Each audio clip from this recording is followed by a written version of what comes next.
जी RB जी, अपना अपना चलाने के चक्कर में सब एक दूसरे को निपटा दिए। इस निष्कर्ष के साथ में आखिरकार अमरजीत भगत पहुंच गए बातचीत में।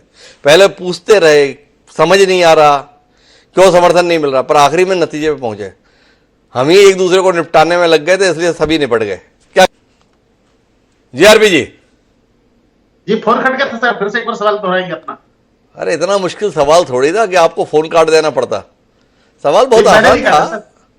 भाई। अमरजीत भगत शुरुआत करते बाद समझ नहीं आया, क्यों समर्थन नहीं मिला, इसका नहीं मिला, उसका नहीं मिला, काम तो किया था, पर आखिरी में नतीजे पे पहुंच गए, इसलिए हार गए, क्योंकि सब एक दूसरे को निपटाने में लग गए और सभी निपट गए। क्या कहते हो आप? सही निष्कर्ष पे पहुंच गए? अब देखिए, ये उनका निष्कर्ष है तो इसका जवाब भी उन्हीं से ले लिया चाहिए। जहां तक चुनाव की बात है हिमांशु जी, मैं उस दिन पूरा दिन जो है मतदान के परिणाम आप ही के चैनल पर देख रहा था और आप ही को सुन रहा था जी। और आपने बहुत अच्छा प्रोग्राम किया। इसके लिए आपको उस दिन बधाई नहीं दे सका कि उस दिन जो है मन दुखी था, इसलिए आज बधाई देता हूं आपको। धन्यवाद। सच्चाई यह है हिमांशु जी कि 3 तारीख को स्थिति यह थी कि जो हार रहा है उसको ये नहीं मालूम था कि हम क्यों हार रहे हैं जी।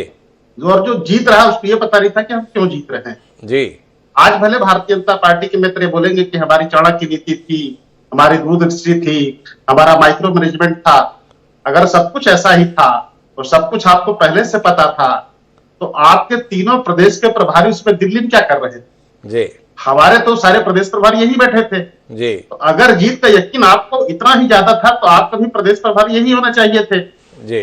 2 बजे के बाद जब सारी तस्वीर साफ हो गई कि अब ये मार्जिन कम ज्यादा नहीं होने वाला है, उसके बाद आपके प्रदेश प्रभारी वहां से आते हैं विशेष विमान से।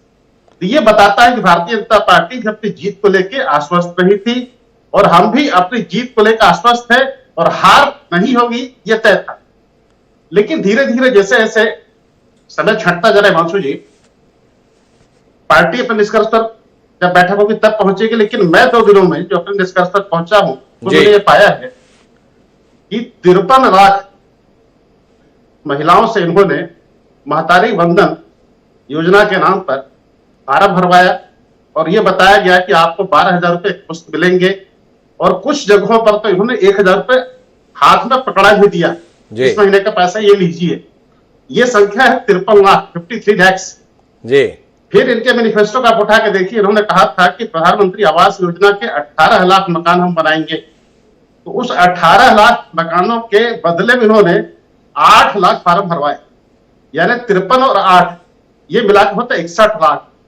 61 लाख लोगों को इन्होंने फार्म भरवाकर ये सपना दिखाया कि हम आपको घर देंगे, हम आपको 12,000 रुपए साल देंगे और उसी में से 10% वोटर जो है वो टर्न हुआ है। क्योंकि बीजेपी और हमारी हार जीत का जो अंतर है मात्र 6 लाख वोटों का है और ये 61 लाख का 10% आप देखते हैं तो 6 लाख होता है।